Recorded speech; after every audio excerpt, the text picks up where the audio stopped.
y hasta cifraban en no sé qué cantidad, no recuerdo la cantidad, el dinero que se gastaba en esa chorrada. Sí, pero que a ellos les sale muy barato porque les cuesta 1.000 euros de gastos. Además decían que a ellos les daba igual, lo único que querían era un papel como que se ha recurrido o como que se ha rechazado. Los procuradores, dependiendo piden una indemnización y dependiendo la cuantía. Venga, vamos, señores. Pero 6.000 euros. Vamos allá. Saludos, buenas noches, bienvenidos señoras y señores a aquellos que se incorporan a nuestro debate que comienza en este momento. Es 1 de noviembre, es día festivo, pero hemos dejado esta grabación que espero que les guste con este debate, esta tertulia que les hemos preparado para todos ustedes y que se va a poder ver desde mañana mismo, bueno, desde el viernes día 2 de noviembre también a través de Telecable, que como saben nos incluye desde ya mismo en su parrilla de programación para toda Asturias. Así que saludamos a todos los espectadores de Telecable que se incorporan también a nuestra programación en TDT, que hasta ahora podían ver muchos otros asturianos, por supuesto que sí. A todos ellos decirles que el Consejo de Gobierno del Principado ha aprobado en este miércoles, antes del 1 de noviembre, gastar 1 millón de euros en la protección de algunas especies típicamente asturianas. Nos referimos a la oveja salda, a la cabra vermella, a la vaca pinta asturiana o al cerdo astur celta.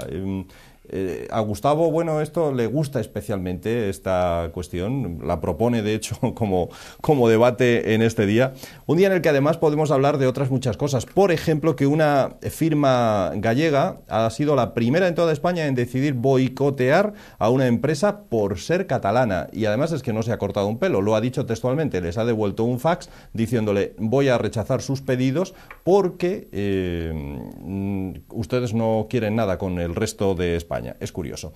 Decía al principio que estamos en el 1 de noviembre, que estamos en esa festividad de Todos los Santos. ¿Saben ustedes cuál está siendo en Estados Unidos, así como son ellos, los norteamericanos, el disfraz de moda? Pues no se lo van a creer, pero la reproducción, entre comillas, la falsa restauración del Ecce Homo está siendo utilizado por los americanos para meter miedo. No me extraña. La pobre mujer que hizo esta restauración debería cobrar, creo yo, derechos de autor por este tipo de circunstancias, ¿no?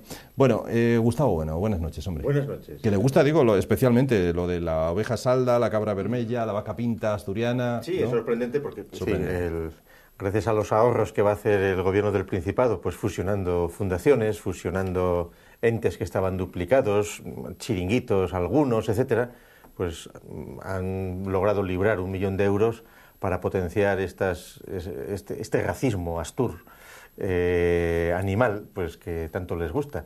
Pues claro, aquí la única razón seguramente por la cual este gobierno disfrazado de Asturchale tiene voluntad, no ya, claro, como no se atreven a hacer eugenesia ni a mejorar la raza humana asturiana, porque es políticamente incorrecto, pues esas ansias selectivas las llevan al reino animal. Y entonces el gochu asturcelta o la vaca pinta asturiana, o por supuesto el asturcón o la oveja salda, etcétera. Claro, que aquí seguramente son víctimas los políticos de la ideología de los frikis que han propuesto estas cosas, porque además es una cosa... ¿Por qué no proteger las especies autóctonas? Hombre, pero es que ¿qué especie autóctona es la vaca pinta asturiana que no esté en los valles de Cantabria o en los valles de León? Esto lo hacen todas las comunidades autónomas, claro. El perro de las encartaciones en el País Vasco, una gallina de no sé qué.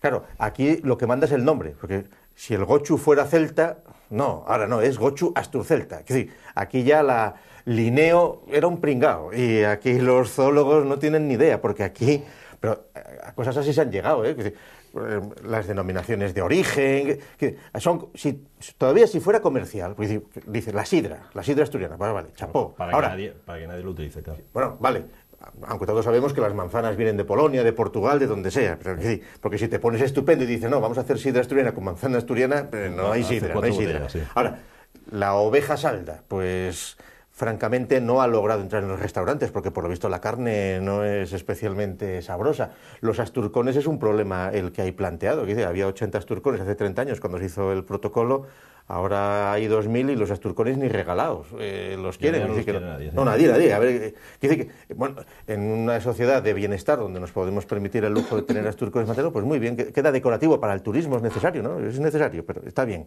Ahora, pues eso, si a estas especies animales no les pusieran el apellido asturiana, asturcelta, etcétera, no se subvencionaría.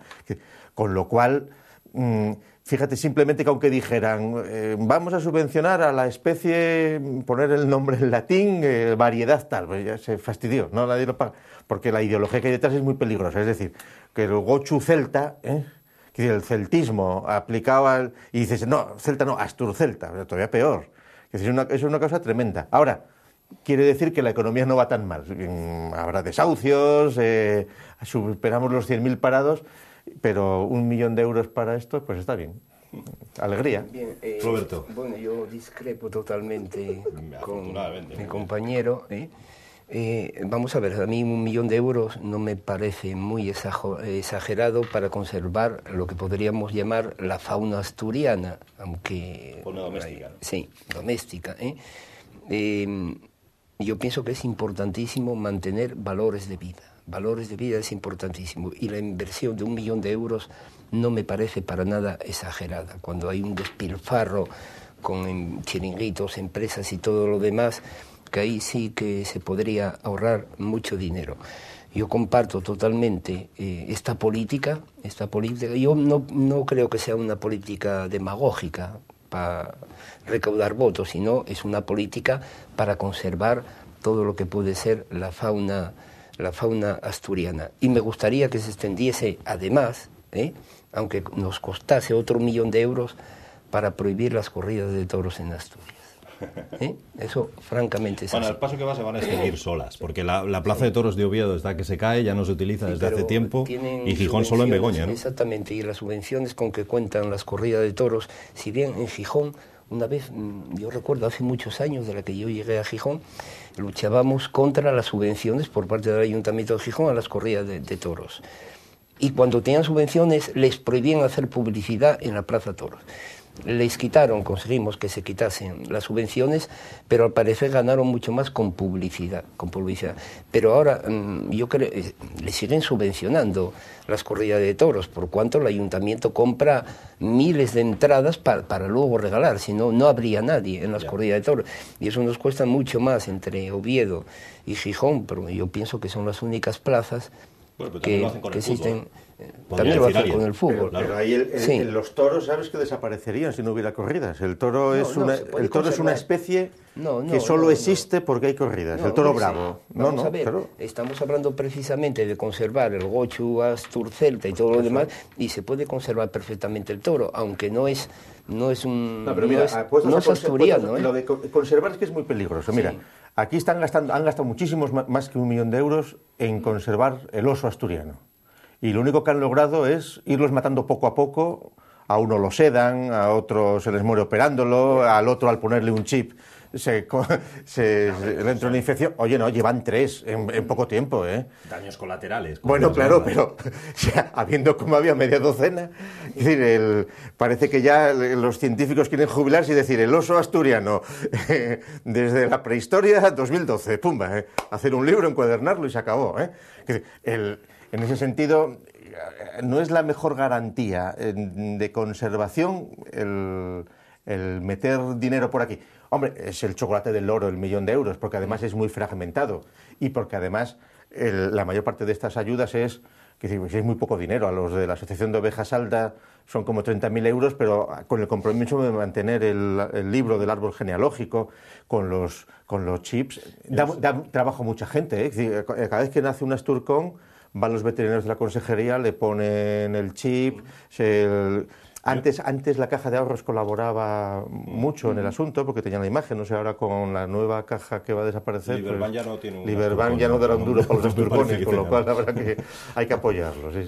No, bueno, me imagino que ocurrirá aquí igual que en Galicia, pero yo conozco el caso de Galicia, de familiares que viven gracias a que tienen una determinada raza de vaca y por la subvención que por tanto reciben para que se conserve esa raza, pero no les es útil para nada más, o sea... Sí, sí. Lo que no podemos lo que no puede ser es que nos quedemos solos los humanos en este planeta. Necesitamos al mismo tiempo toda una serie de valores de vida, de seres vivos, y es más, precisamente el animal en muchos aspectos es mucho más sabio que nosotros. Por ejemplo, la gente está protestando en Gijón por las palomas. El excremento de las palomas es corrosivo, daña fachadas, daña carrocerías de coche, etcétera, etcétera. Pero yo mientras vea en Gijón o en Oviedo palomas en estas ciudades, estoy tranquilo porque se puede respirar el aire. Si no se pudiese respirar el aire, no encontraríamos animales Es un barómetro. Pero un defensor del mosquito protestaría de tus opiniones, porque para que tu paloma se salve es a costa de evitar que haya tantos mosquitos que se los comen. Eso no lo podemos evitar. Eso es así, no se puede evitar. El mosquito. No se puede evitar porque los animales viven de otros animales, la caza y todo lo demás. Nosotros también vivimos de la oveja, de la cabra. No, si en ese sentido la oveja salda, como no es nada sabrosa, eso pues, desgraciadamente no todo el mundo es vegetariano, como la reina. Por ejemplo, la reina es vegetariana. Incluso Hitler, el hombre más horroroso que dio la historia, era vegetariano y no concebía cómo se podía matar a un animal cuando estaba gasificando seres humanos a nivel industrial. Pero es que los alemanes, mientras hacían el holocausto con los judíos, se dedicaban a potenciar la etología y a estudiar las hormigas y a estudiar los animales. Todo el desarrollo de la etología moderna está en la línea alemana. Y entonces, mira, hay un libro sobre las hormigas, escrito por un norteamericano, hijo de alemanes. Y en la ingenuidad él, en el prólogo, para intentar justificar que su padre, que había sido militar nazi, decía, no, pero él cuando estaba en el frente iba al bosque a mirar las hormigas, se preocupaba, si es que no es incompatible estar mirando las hormigas con luego utilizar insecticida para gasear. Eso es, con utilizar el ciclón B para liquidarte a unos cuantos. Bueno, al paso que vamos también nos preguntamos si deberían ser especies protegidas el minero o el trabajador del metal asturiano, porque me parece a mí que el camino va por ahí. En Arcelor los sindicatos argumentaban que no estaban dispuestos a las cesiones que les planteaba la empresa, pero al final no ha habido más remedio. Han tenido que aceptar, por ejemplo, flexibilizar el horario. Han tenido que aceptar parar las inversiones. Por ahí va la pregunta. ¿Es que no había más remedio? Los sindicatos de Ensidesa y los sucesivos nombres que fue teniendo aquello, Arcelalia, ArcelorMittal, los sindicatos en todo este proceso de transformación pues han escrito una página triste de lo que ha sido el sindicalismo en connivencia con las grandes empresas. Grandes sindicalistas bien conocidos han estado en los consejos de administración de esas empresas que se fueron creando después, han cobrado sumas importantes y entonces no están para hablar porque han sido cómplices de la desarticulación de la siderurgia nacional en España, que seguramente era casi algo obligado porque ha pasado en todos los sitios, pero bueno, se podía haber hecho de otra manera.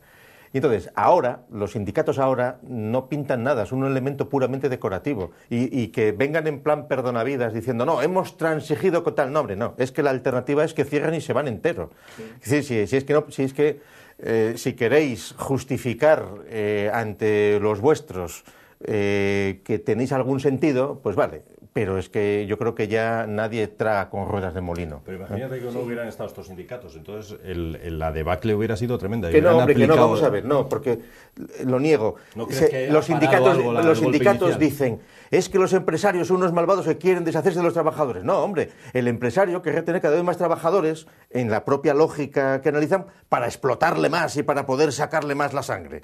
Es decir, no hay ningún empresario que quiera desprenderse de trabajadores, porque entonces dejaría de ser empresario. empresario. Que es una cosa tan infantil y tan estúpida, ¿no? Cuando se dice, no, es como cuando se dice, es que gana mucho Botín. Oye, no, que Botín gane lo que le dé la gana, si ha generado 100.000 puestos de trabajo en el Banco de Santander. Y entonces, fijarte en esto es una cosa totalmente irreal, propia infantil, que son el momento en el que estamos analizando estas cosas por parte de estas personas que se supone que tienen que estar a otra escala. Para saber cuál es la función hoy en la sociedad de los sindicatos hay que remontarse a la época de Franco. Franco, por principio, no admitía sindicato alguno, porque para él era comunismo, era socialismo. Bien, los catalanes, empresarios catalanes, estaban cansados de suplicarle que admitiese sindicatos, porque ¿qué significan los sindicatos? Controlar a la clase trabajadora.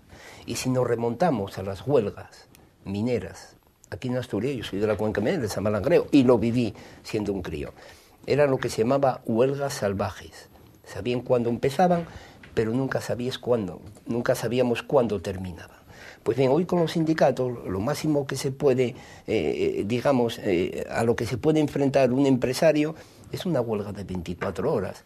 E incluso una huelga de 24 horas, pues ponen el grito en el cielo, cuando un puente como el que empieza ahora es mucho más dañino para la economía que una huelga de 24 horas. Consecuentemente, los sindicatos han pasado a formar parte del sistema capitalista. Y no es de extrañar que estén en los consejos de administración. Incluso están en las cajas de ahorros, las antiguas cajas de ahorros, que muchos de ellos son responsables de la quiebra de Bankia. Los sindicatos han siempre cumplido una función que les es conveniente al capital, al empresariado, es controlar la clase trabajadora, para que no volvamos a aquellas huelgas salvajes que se hacían bajo Franco y que se conseguían mucho más beneficios sociales que ahora. Por ejemplo, evidentemente que el nivel de vida de los trabajadores con la asistencia de sindicatos ha aumentado. ¿Por qué? Porque ha aumentado en lo que respecta a España el Producto Interior Bruto y porque además nos ha enriquecido la Unión Europea con fondos europeos y ese pastel había que lo repartir. A una minoría en cantidades desorbitadas y a una minoría como es la mayoría de los españoles, bueno, alguna migaja ha caído y ha aumentado el poder adquisitivo de los trabajadores, pero no se debe a los sindicatos. Insisto una vez más, ¿Y los sindicatos tenían otra opción, Roberto, tú crees? Hombre, tienen miedo y posiblemente los sindicatos, ya sabemos que los sindicatos pertenecen a los partidos políticos, la UGT al Partido Socialista y Comisiones Obreras al Partido Comunista. En caso de que se fuese a Arcelor de Asturias, no solamente sería un drama para los 5.000 o 7.000 trabajadores que tiene actualmente en Sidesa, pero sería un palo político para el Partido Socialista, que está gobernando hoy en día, bueno, pues muy importante. Y naturalmente, seguramente que han recibido presiones del Partido Socialista para llegar a un entendimiento con la empresa y sobre todo, lo curioso de este asunto es que la flexibilización no la propone en Sidesa, el indio ese, la proponen los sindicatos. A ver si lo aceptan. Es decir, que los sindicatos están ahí para aumentar las condiciones sociales favorablemente a los trabajadores, pero no para reducir esas condiciones sociales que hoy gozan los trabajadores, sobre todo los trabajadores aristócratas de Sidesa, porque hay trabajadores, y hay trabajadores aristócratas como son los de UNOSA y Sidesa. Esa es la cosa curiosa, que son los sindicatos los que proponen a una empresa que se pierda alguna condición como mal menor. Pero yo pienso, insisto una vez más, evidentemente que estamos en una situación económicamente todos conocemos porque estamos en esta situación, pero bueno, pero que sean los sindicatos, fue lo que a mí me extrañó, lo que me sorprendió, los que propongan a la empresa una reducción de las condiciones sociales de los trabajadores, pues choca un poco. Y bueno, que eso es por el momento, hasta que pase la crisis, lo mismo que dice Rajoy. Que cuando pase la crisis, que ya volverá con las políticas sociales, ya reducirá los impuestos. Es mentira. Es totalmente mentira. El cambio cualitativo, y lo hemos dicho muchas veces, es que en el año 90 quebró la Unión Soviética. Sí. Es decir, la amenaza de una revolución socialista comunista desapareció. los sindicatos siguen todavía vendiendo protección, siguen vendiendo que no van a hacer la revolución si se mantiene el estado de bienestar. El estado de bienestar fue la respuesta al socialismo real. Desapareció el socialismo real, la única solución es o tragar, a ver si se puede mantener, o prestarse a que cierren totalmente el asunto y se vayan a Brasil, a la India o a donde sea. Yo eso está claro. dije, si no hubiese sido por la Unión Soviética, ya que los países occidentales, bajo el dominio del capital, tenían ese temor a la extensión de la revolución. Si no hubiese sido por la Unión Soviética, andaríamos todavía en alpargatas. No, claro, el estado de bienestar de los países capitalistas fue el modo de evitar que se expandiera la Unión Soviética. Ahora la dialéctica ha cambiado, porque ahora la situación está en la producción en China, en la India, en Hispanoamérica, etcétera. Con lo cual, unos privilegiados como son los trabajadores que proceden... Porque durante el franquismo lo más parecido a la Unión Soviética era la España de Franco, donde el INI daba trabajo al 55% de los trabajadores, era una empresa pública, eran unos privilegios que solo se podían dar en un régimen totalitario. Entonces, eso ahora es insostenible. Pero todavía han mantenido durante todos estos años esos privilegios. Y Europa nos ha estado 14 años o 21 años engañando a base de subvenciones para mantener este tingladillo. Ahora es cuando tenemos un pufo tremendo y ahora el año 13 se acaban ya todos los... el plan anterior, ya no estamos entre las regiones más pobres de la Unión Europea y lo que nos viene es crudo. Es que Asturias, la entrada de Asturias en la Unión Europea, bueno, hemos recibido fondos europeos, gracias a los fondos europeos hemos podido construir autovías, pero la entrada de Asturias en la Unión Europea ha sido, con independencia de los fondos europeos que hemos recibido, totalmente negativa, porque teníamos la industria tipo que estaba en crisis en la Unión Europea, la ganadería, la minería y la siderurgia. Ha sido totalmente negativo para Asturias. Por lo cual es que hoy día la minería va a desaparecer. Y el naval también. Y el naval va a desaparecer. Hoy día es... Pero abundando, esos dineros que parece que nos ha dado Europa no nos ha dado nada. O sea, esos dineros ha sido, primero, a deuda y segundo, a cambio de desarticular la industria. O sea, es absolutamente ridículo que España no pueda producir la leche que consume. Es ridículo que Central Lechera Asturiana, la mitad de la leche que se vende con una marca de Asturias, sea leche francesa y holandesa. Poco se preocupan ahí los que gastan el 1.000.000 de euros en decir la oveja salda o la pinta de los valles. No. El engaño que se está haciendo aquí a todos los españoles, donde se vende Central Lechera Asturiana jugando con la marca asturiana, es que la mitad del producto que se está vendiendo es europeo. Y entonces estás engañando por mucha propaganda. Es decir, aquí está quedando el campesino asturiano para salir en los anuncios vendiendo una imagen de marca que no se corresponde con el producto que va en el envase.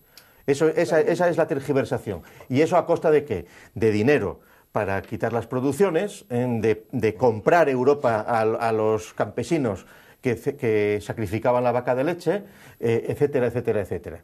Y entonces esa ha sido una política vergonzosa por parte del socialfascismo que hemos sufrido, que seguimos sufriendo en una forma socialdemócrata degenerada, y entonces es en lo que estamos. Y entonces, claro, que te vengan ahora los sindicatos aquí en plan perdona vidas, pues da mucha risa. Bueno, de la comparecencia, después de más de un mes sin hacerlo, de la comparecencia de Rajoy en el Congreso de los Diputados de este miércoles, destacaríamos dos cosas. Una, que el Gobierno descarta pedir el rescate en lo que queda de año, quedan 2 meses, pues en lo que queda de año no, salvo cataclismo, ha dicho Rajoy. Y además que parece que por fin se han dado cuenta de lo que está ocurriendo con los dramáticos desahucios que están viviendo muchas personas. Hace solo unos días un hombre acababa con su vida, se suicidaba cuando iba a ser desahuciado de su vivienda, y otro saltaba desde el balcón de su casa cuando se enfrentaba a esta misma situación. Podíamos haber empezado antes, ¿no? Por ahí, digo yo. Bueno, empezamos por los desahucios. Sí. Los desahucios, efectivamente, es una vergüenza absoluta lo que está sucediendo.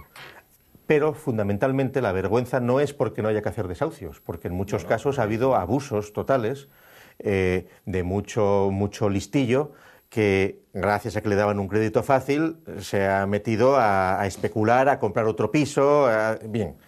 Y luego también hay mucho torpe al que le han engañado y hay una casuística que no se puede generalizar. Y ahí lo que está fallando radicalmente en España es la justicia. Tenemos una justicia burocrática, puramente formalista.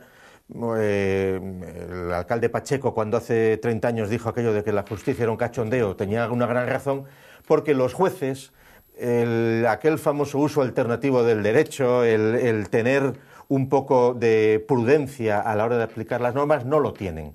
Y entonces es una cosa puramente burocrática, según el banco diga tan o no.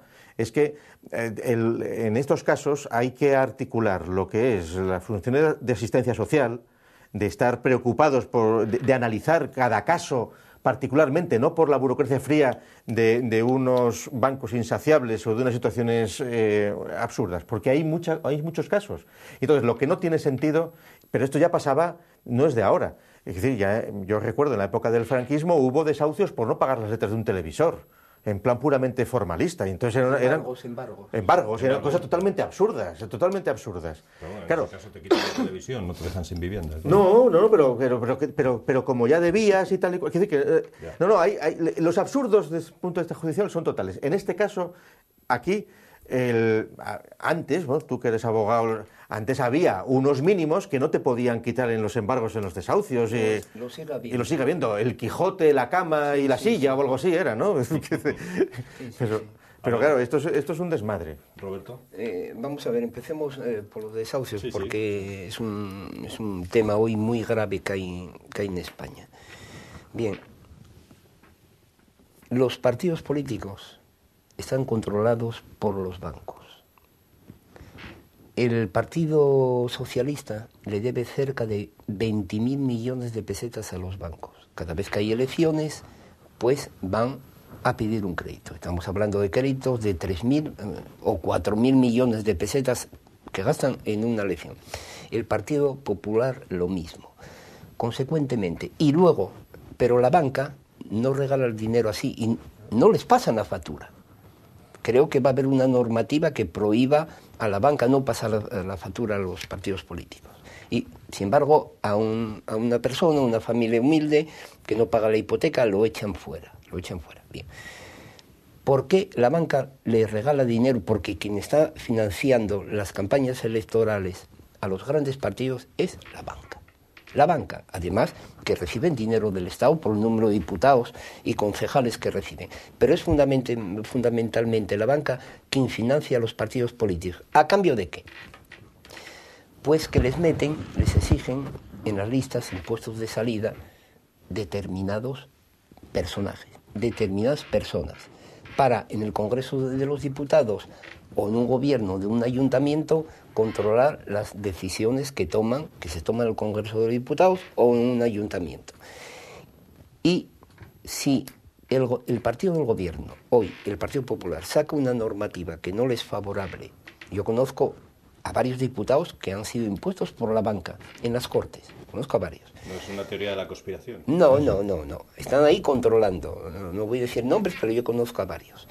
Si sacan una normativa que es contraria a la banca, le sacan la factura los bancos al partido político. Consecuentemente, quien manda aquí en España es la banca. Porque es una vergüenza, tanto para el PSOE como para el Partido Popular, que son los únicos que pueden acceder al gobierno, según los electores. Es una vergüenza que no se haya modificado la ley hipotecaria. Estuvo gobernando 8 años Zapatero. Felipe González, 12 años, me parece, que yo recuerde. Y no modificaron la ley hipotecaria para que pueda el que no paga la hipoteca dar el piso a cambio. Bien, están sobrevalorando la vivienda para que esa persona pague mucho más de lo que realmente vale su vivienda. Y luego le cogen el piso y sale ganando la banca con la venta de ese piso, aunque ahora se venda mal, pero además tiene que continuar pagando la hipoteca. Es totalmente una vergüenza, una aberración. Y el Partido Popular, en lo que lleva gobernando, pues todavía no ha dicho que tiene intención de modificar la ley hipotecaria para que se pueda pagar la deuda, que lo va a estudiar. Sí. Que se lo expliquen al que le echan sí, mañana, ¿no? Manda la banca. Vamos a ver, lo mismo que hay un concurso de acreedores para una empresa, SL o SA, que no paga a sus suministradores, a sus trabajadores, a la seguridad social, a los impuestos, bueno, pues puede haber una ley que modifique el sistema actual de la ley hipotecaria y conservar la deuda, que haya una quita, es decir, que haya un descuento para que la gente que no consigue pagar una hipoteca, y también está la renta, que no pueden pagar una renta, pues que no se les eche fuera. Bien, en todo caso, es una vergüenza que quien manda en España es la banca. Sencillamente mandan en los partidos políticos. ¿Por qué? Porque les está financiando gratuitamente la campaña electoral, a cambio de que no saque normativas el partido que gobierne, ahora el Partido Popular, contraria a los intereses de la banca. Y es doblemente escandaloso que se le dé dinero a la banca por parte de la Unión Europea a un 1%, y con ese dinero, que al parecer sería para dar crédito a las empresas y a los ciudadanos de a pie, ese dinero la banca lo destine a comprar deudas de España, de Portugal, de Grecia y de Irlanda, entre un 5 y un 7%. Además, deudas avaladas por la Unión Europea. Consecuentemente, hay que terminar con el hecho de que la banca financia a los partidos políticos. Eso tendría que estar tipificado como cohecho, es decir, corrupción. En el Código Penal, terminar con eso, y luego los partidos políticos, y terminar con las campañas electorales multimillonarias, ese despilfarro de dinero, terminar con eso y poner la banca en su puesto. ¿Por qué? En su puesto. Siguiendo con tu argumento, sí. Porque las cajas de ahorros ya no hace falta cerrarlas porque ya los políticos las han cerrado y las han quebrado convenientemente. Sí. Sí. Porque además de los favores de la banca, durante todos estos años de democracia, los políticos se han convertido en las alimañas de las cajas de ahorros, que las han convertido en sus propios bancos, en sus propias cajas, vinculadas a las autonomías, y las han dejado en la situación desastrosa en la que están, malgastando, frivolizando en los créditos, favoreciendo a los amigos. Y claro, lo que me ha interesado de lo que has dicho es que yo siempre había pensado que primero era el político al cual luego le colocaban, tenían que colocarse por servir al pueblo en el Consejo de Administración, y tenía que cobrar la dieta por ir a las reuniones, y luego sí, ya por la experiencia, pues luego le hacían consejero de un banco y tal. Claro, esta versión que tú das de que hay una cooptación previa por parte de la oligarquía bancaria tiene el mayor interés. ¿En qué cabeza cabe que la banca no le va a exigir nada al partido gobernante? Bueno, eso está claro, sí, con las quitas que les han hecho. Me debes 20.000 millones, si no son 30.000, si no son 30.000, me debes 20.000 millones. ¿A cambio de qué? Y en lo que respecta los jueces no tienen otra opción que aplicar la ley. Estamos viendo los jueces. Hay una ley que dice que el que no paga la hipoteca, la deuda hipotecaria... ¿Dónde queda el Poder Judicial? Entonces, no, está sometido a la ley. Pero entonces que no hablen que son un poder. Entonces son unos pringaos que aplican las normas que hace el legislativo. Claro, pero entonces desaparezcan los jueces. No. Oye, unos funcionarios sin tanto rollo y sin tantas pretensiones, ¿no? Es un poder muy tamizado, y sobre todo ahora, porque el gobierno... Si un juez no es capaz, ante un desahucio vergonzoso, de discriminar, donde ha habido una imprudencia o una osadía por parte de un inversor que puede tener otros pisos a nombre de la familia, no sé qué, y que está haciendo un fraude o que quería, ha habido muchos casos, el listillo que quiere aprovecharse del pelotazo de la burbuja y que le ha pillado. Ahora, el caso de la persona que por las desgracias que fueran, la alternativa que queda es irse debajo del puente, si un juez no tiene capacidad para eso, es que ese juez no merece ni el nombre de juez, pues que dimita, que renuncien, que digan somos una mierda, no somos un poder. Que comparto totalmente tu criterio, pero un juez no tiene margen alguno, tiene que aplicar la ley, la tiene que aplicar. Cuando le viene un escrito, un abogado ejecutando la hipoteca, el juez se tiene que someter a la ley. No le queda. Y cuando viene un desahucio de una persona que no paga la renta, el juez tiene que aplicar la ley. No tiene ninguna otra opción. Los jueces son un poder, pero en la España moderna actual, en la teoría, cada vez son menos poder, por cuanto poder nunca han sido, el Consejo General del Poder Judicial, que es el gobierno de los jueces, está nombrado por los partidos políticos. Bueno, pero el juez tiene un poder importantísimo, que es controlar en cuanto a los actos, la resolución de la administración, controlar la legalidad de esos actos. Y muchas veces, pues, estiman los recursos de la gente que va contra actos administrativos, es consecuentemente un poder. Tienen el poder de aplicar el Código Penal a los políticos corruptos. Bien. Y luego tienen el poder, porque estamos en un derecho napoleónico en España, pretoriano, donde los jueces tienen un poder de interpretación de las leyes muy extenso. Por ejemplo... No, me estás diciendo que no. Me estás diciendo que tienen que aplicar la norma, sí. O sea, si tuvieran poder de interpretación y tuvieran un poco de prudencia... Vamos a ver, ¿qué interpretación cabe? Pues vamos a ver, un juez por lo pronto podría, en un caso de un desahucio de estos, elevarlo a la superioridad y dejarlo encima del armario un tiempo, y dar, ¿o no? Bueno, ¿Qué decir? ¿Qué pasaría? Pues nada, no pasa nada. Pero si yo estoy totalmente de acuerdo contigo. O se le olvida, sí, pero fíjate si han acelerado procesos o han demorado procesos. Totalmente en el espíritu, tal como tú y los criterios que tú... Estoy totalmente de acuerdo contigo. Yo el desprecio que tengo por ese poder es absoluto. Entre otras cosas porque no son un poder, porque cuando tienen que ir a un desahucio no tienen poder, es decir, tienen que llamar al Ejecutivo, tienen que llamar a la Policía Nacional.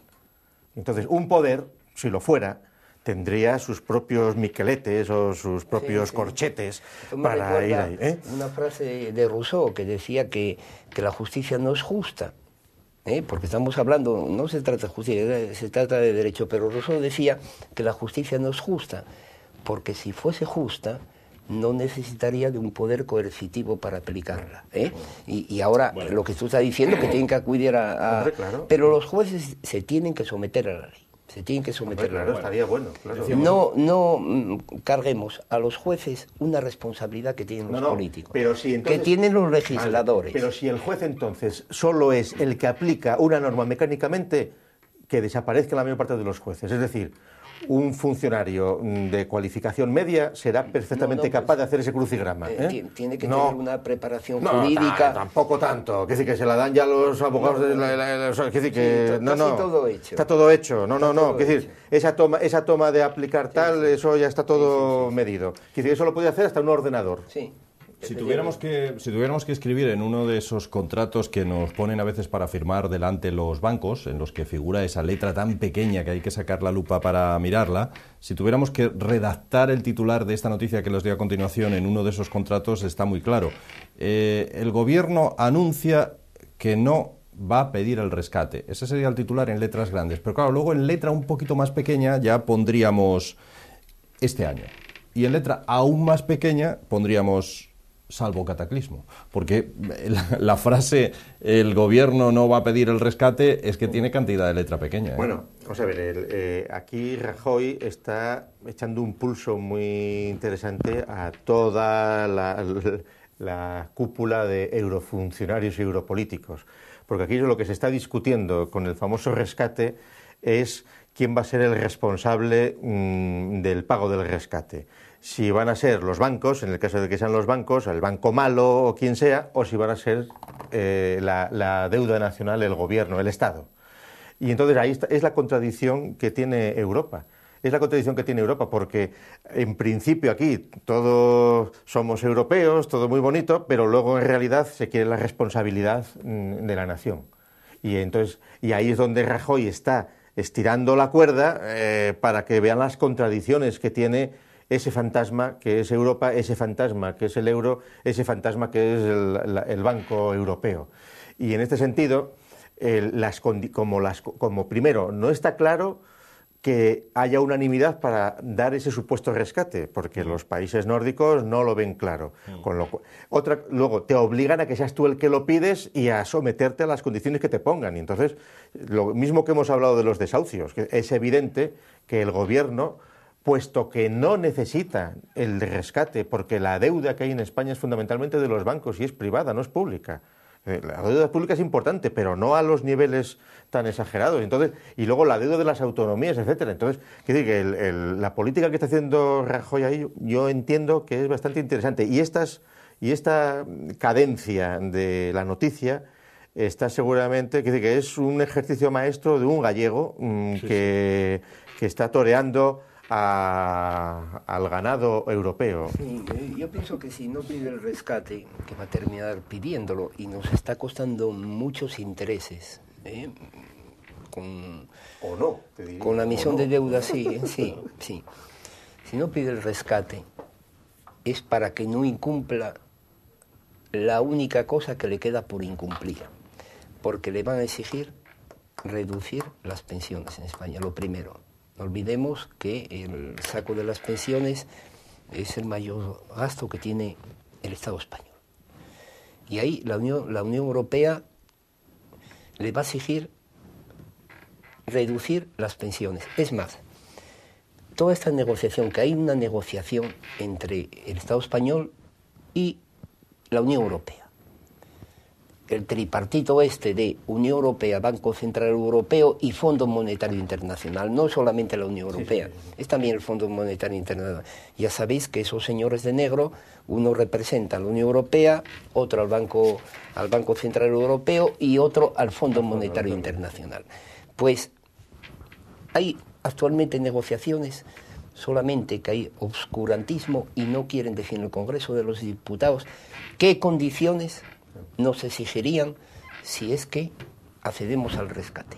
Y la primera condición que nos va a exigir, y Rajoy juró por todos los dioses que no iba a tocar las pensiones, que ya las está tocando, dice que va a actualizarla con un 1% cuando la inflación es de un 3,5%, en un 3,5%, ya están tocadas las pensiones, es decir, que hay 2,5 puntos de pérdida de poder adquisitivo para las pensiones, además de la subida de impuestos. Bien. Lo único que está jurando de que no va a tocar son las pensiones.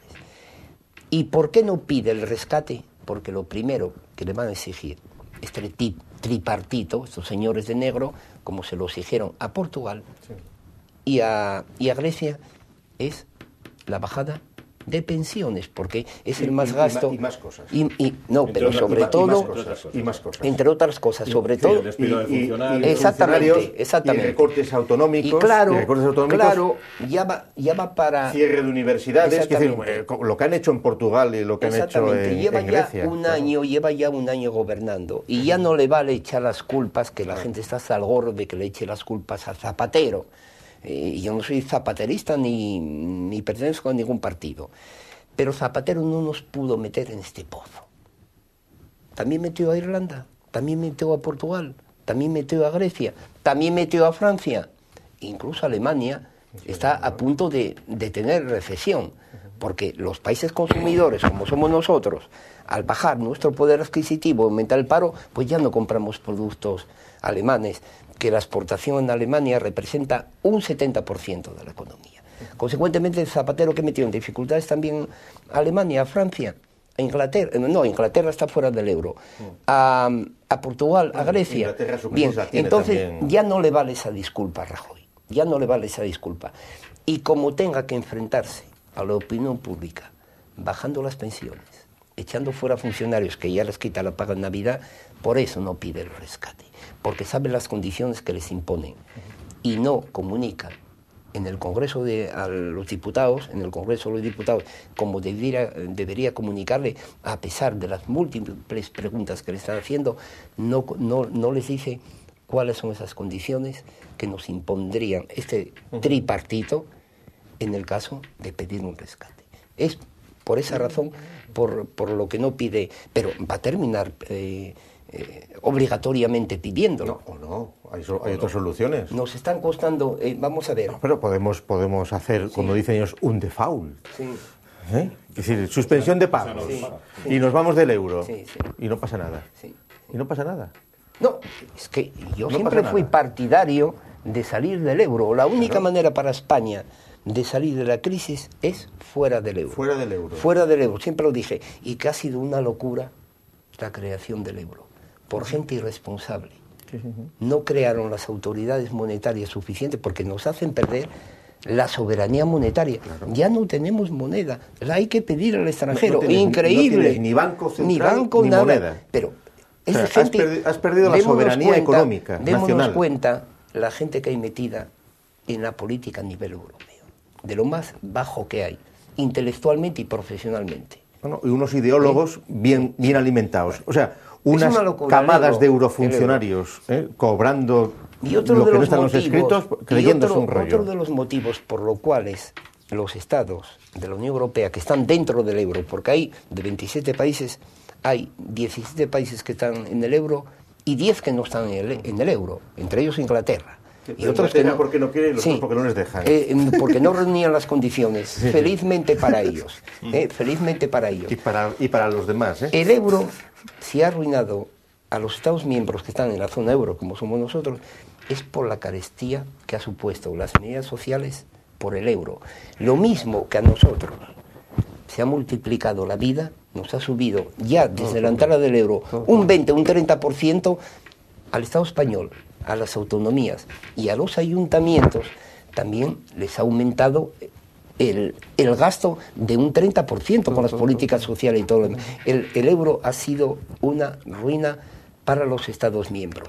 Europa nos ha enriquecido con los fondos europeos y hay que lo admitir, porque todas las inversiones que se han hecho en España en infraestructuras y todo lo demás y los puestos de trabajo que ha creado, nos ha enriquecido, y ahora con el euro... Pero ahora nos ha dejado una deuda... Nos ha arruinado. Ojo, y un enriquecimiento muy particular, es decir, hacer aeropuertos innecesarios, duplicar autopistas innecesarias, es decir, hacer edificios que no se han inaugurado y hay que tirarlos, es decir, se ha malgastado el dinero. Claro, porque porque el problema es... puestos de trabajo, Bueno, durante ese tiempo. Hombre, claro. ¿Entiendes? No, si la dificultad que tienen ahora los gestores es que ya no valen los mecanismos de crear puestos de trabajo que valían en la época de tu amigo Hitler. Es decir, cuando que había paros, pues hacer autopistas. Pero es que ya no... ¿Qué vamos a hacer otra red de autopistas en España o vamos a duplicar otra vez los aeropuertos? Es decir, que esos mecanismos de crear empleo público se acabó. La ruina de los países europeos viene del euro. Y además para España con la peculiaridad que la industria que teníamos, en fin, la economía que teníamos era una economía de ladrillo, y que alrededor de esa economía de ladrillo, pues giraban, de la construcción, pues giraba el 70% de la economía, lavadoras, televisiones, puertas, etcétera, etcétera. Además, por eso tenemos un paro de un 25%. Es más, no hace mucho estuve en Bruselas, y hablando con eurodiputados verdes, me dijeron que España estaba peor que Grecia. ¿En cuanto a tasa de paro? Tenemos un 25%, y además, ya sabéis que en la contabilidad del paro, de los parados, hay un fraude de un 20%. Porque ahora el INE, los que hacen la encuesta, o el INS, ese que hace la encuesta de población, activa, está controlado por el Partido Popular que está gobernando. Y le dice, oye, rebájame un poquitín el nivel de gente que está buscando empleo, lo cual ya es natural, el PSOE también lo hacía. Se estima el paro en cerca de un 27%. Grecia tiene un 17%. Consecuentemente, ingresa más impuestos Grecia en relación con la población, el porcentaje estamos hablando, que España, por cuanto aquí en España tenemos menos cotizantes al tener más parados, y además más gasto social, pagar el paro a los parados. Consecuentemente, tenían totalmente razón los diputados europeos cuando me dijeron de que España está peor que Grecia. O mejor, porque así nos saldremos antes del euro y de la Unión Europea, mucho mejor. que es la solución. Bueno, tenía que ser una empresa gallega, precisamente. Una empresa gallega ha sido la primera en boicotear un pedido a una empresa por ser catalana. Esta empresa gallega habitualmente encarga los uniformes de sus empleados a una empresa textil catalana. Pues bien, hace unos días la empresa gallega ha enviado un fax a esa empresa catalana renunciando a ese pedido que habían solicitado por entender que Cataluña está llevando a cabo un desprecio hacia Galicia y el resto de España por parte de sus gobernantes. Y lo han puesto por escrito, además, en un fax, aunque no se ha desvelado el nombre de esta empresa gallega que lo ha hecho. ¿Qué os parece esta curiosa? Pues... Por cierto, que el otro día leía que es verdad que están subiendo la venta de productos tales como champán o cava de otras regiones donde parece que también se hace, en Extremadura, etcétera, porque hay gente que no quiere... O sea, esto es una empresa gallega que necesita uniformes. Necesita uniformes y una empresa textil catalana se los fabrica. Al textil catalán, Y ahora ha dicho que no. Pues probablemente se los comprará una empresa gallega, como es Zara, por ejemplo, pero que luego Zara lo produce en Barcelona. O sea que, bueno, bien. No, bueno, en China o en la India. No, pero el centro de producción de Zara tiene un centro muy importante en Cataluña. ¿Qué es esto?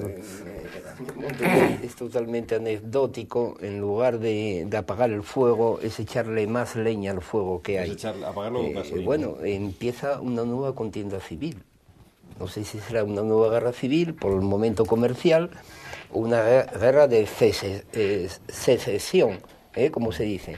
Bueno, me parece, para hacerle un favor al Partido Popular con Feijóo allí, o para salir un poquitín en los medios de comunicación, pero me parece totalmente absurdo. Al contrario, era una inversión de 1.000 euros al mes. Para mantener a Cataluña dentro de España, lo que no procede a hacer son estas cosas, porque eso va a dar a los catalanes más ánimo todavía para separarse de España. Yo discrepo de ti. Yo antes opinaba como tú, pero resulta que en Cataluña hay campañas financiadas por el dinero de todos, porque encima luego hay que darles dinero para que paguen el pufo, pidiendo que no se... Están dentro del Estado español, igual que se le da dinero a Asturias, igual que se le da dinero a Andalucía. Pero vamos a ver, pero aquí una cosa que no está haciendo el Partido Popular y que tendría que hacer es poner condiciones en serio. Es decir, lo que no tiene sentido es que haya zonas de España donde, por ejemplo, la policía local o los mozos de escuadra ganen muchísimo más que los policías de otros sitios. Es decir, que el nivel de sueldos de funcionarios públicos en determinadas comunidades autónomas sea muy superior al resto a costa del pufo que hay que pagar los demás. Bueno, entonces, entre esas campañas de publicidad que pagan los catalanes, hay algunas de no consumir productos que no sean catalanes. Ellos lo están haciendo y el odio que están... Y entonces, el modo que entienden el del textil catalán y el del cava y el fabricante catalán es el boicot a los productos por parte del resto de España, porque somos su principal cliente y porque los catalanes, el error que ha cometido más es adelantarlo de la independencia, porque no les interesa en absoluto y muchos de la oligarquía catalana está muy descontenta porque saben que su mercado natural es el resto de España. Y entonces lo que más les duele a los catalanes es estas actuaciones y dejar de comprarles. Ahora, lo que yo le diría al empresario gallego, chico, pues parece mentira que le siguieras comprando unos monos o ropa de trabajo a Cataluña cuando tienes en Galicia, se las podías comprar al de la Ruga Esbella, que está hecho polvo o cosas así, que luego al fin y al cabo todo lo harán en China, pero ¿qué más da? Pero ese es el asunto. No, era porque seguramente tenía un contrato privilegiado con las empresas catalanas y se lo vendían más barato que... De todas las maneras, yo, supongo que haya sido el empresario, el mandamás, el dueño de esa empresa, porque si hubiese sido un ejecutivo y hubiese sido un dueño, yo le pondría de patitas en la calle, porque a lo mejor le cuesta mucho más a esa empresa económicamente, le resulta mucho más caro comprar esos uniformes a una empresa gallega que a la catalana, y francamente, ante todo, hay que mirar los intereses de una empresa y no meterse en política. Una empresa no tiene por qué hacer política. Bueno, y eso es política. Eso es política. Las empresas están haciendo política continuamente. Una empresa, la única política que tiene que hacer una empresa, un ejecutivo de una empresa, es aquello que beneficia económicamente a una empresa. Y bueno, si esto... tampoco. Es decir, mira, las empresas que hicieron política en la época de tu amigo Hitler... Sí. Decir, Mi amigo. No, hombre, como dijo, dijo que era un Él monstruo y tal. Hombre, no. No, hombre, que decir, dijo que era vegetariano, ¿no? el líder de los alemanes elegido democráticamente por ellos. Es decir, No. ¿Cómo que no? No, espera un poquitín. ¿No ganó las elecciones? No. Bueno, hombre, obtuvo lo suficiente como para que le nombraran. No tenía mayoría absoluta, solamente hombre, tampoco la que ese que murió, el presidente, el socialdemócrata que tenemos aquí ahora. Lo metieron en el gobierno para controlarlo, a menudo bicho van a controlar, ¿eh? Y fue cuando se hizo con el poder. No tenía mayoría absoluta. No tenía mayoría absoluta, pero fue elegido democráticamente. No, bueno, bien, hombre, tuvo diputados. No, que decir que no hizo un golpe de Estado. No llegó por un golpe de Estado. Hombre, ¿cómo que es mentira, hombre? Hubo unas elecciones y fue aquel en el cual le encargaron la formación de gobierno. En cuanto fue, ¿cómo se llamaba el presidente del gobierno de aquella? El canciller. Cuando lo nombraron canciller. Sí. Y en cuanto murió el presidente de la República, que era un general retirado, el pobre ya tenía el Alzheimer, no sabía lo que hacía. Mira cómo lo quiere justificar. No, él se nombró, al contrario, él se nombró... Y el pueblo alemán no quería a Hitler. Y quitó democracia y quitó todo. Oye, no me digas a mí que fue elegido Hitler, no salían enfervorecidos, no fueron por millones a morir a la guerra, todos enfervorecidos, le querían, le amaban, hombre. Sí. Es decir, que el mito este de que era un loco y los otros estaban engañados, no. Todos y cada uno de los alemanes fueron responsables de la Shoah, fueron responsables de todo lo que hicieron. Y Hitler fue su adalí. Y leían Mi lucha como locos y estaban enfervorecidos con Hitler. Accedió a ser el caudillo, el Führer, accedió a ser el caudillo de Alemania no democráticamente, sino que eliminó físicamente a todos los partidos políticos. No. Hubo elecciones democráticas en el año 33, en enero, y ahí salió. Pero durante la democracia. Pero él no tenía la mayoría absoluta. Pero es que, luego eliminó la democracia. Cuando fue el caudillo, el mandamás, en Alemania, fue un golpe de Estado. Eliminó todos los partidos políticos. No, pues se convirtió en el partido único, pero porque lo pidió Alemania. No, hombre, que nos quedan 3 minutos. Había mucha oposición. Y estamos en el día 1 de noviembre de Todos los Santos. Día de Todos los Santos. De todos los muertos. Y yo os decía antes, ¿sabéis cuál es el disfraz que está causando sensación en Estados Unidos? El eceomo. He visto varias fotos, muchas. Hay mucha gente, no creáis que solo es un friki o dos. No, hay muchos que se disfrazan con una túnica naranja y con una careta del Cristo ya famoso de Aragón. Es normal, que en el grado de descomposición y de entontecimiento de la humanidad, pues es normal que estos fenómenos kitsch sucedan. Es decir, más patético es que aquí, en lugar de celebrarlo todos los santos, toda la prensa, sí que movida por el imperio, nos están metiendo el rollo del Halloween, y todos los papás y las mamás prostituyendo a sus hijos con el Halloween. Eso es una vergüenza. En lugar de ir a limpiar las lápidas de las tumbas de sus ancestros y ponerles unas flores limpias, ¿qué falta hace que las pongan? Que es lo que tendrían que estar haciendo hoy, o haber hecho hoy. Es una cuestión muy vulgar. Alguien quiere lucrarse con esto, lanzar una moda y lucrarse con esto. Bueno, no tiene nada que ver con todos los santos, No tiene nada que ver con todos los santos, que conste que Hitler no fue ningún santo, eso para recordártelo. Bien, no tiene nada que ver con todos los santos, yo pienso que eso es una tontería, que fue en América, ¿no? Sí, es en Estados Unidos. Es una tontería de los Estados Unidos, que aquí también tenemos tonterías, Bueno, sí, pero esto es alguien que se quiere lucrar, y punto, es una cuestión comercial.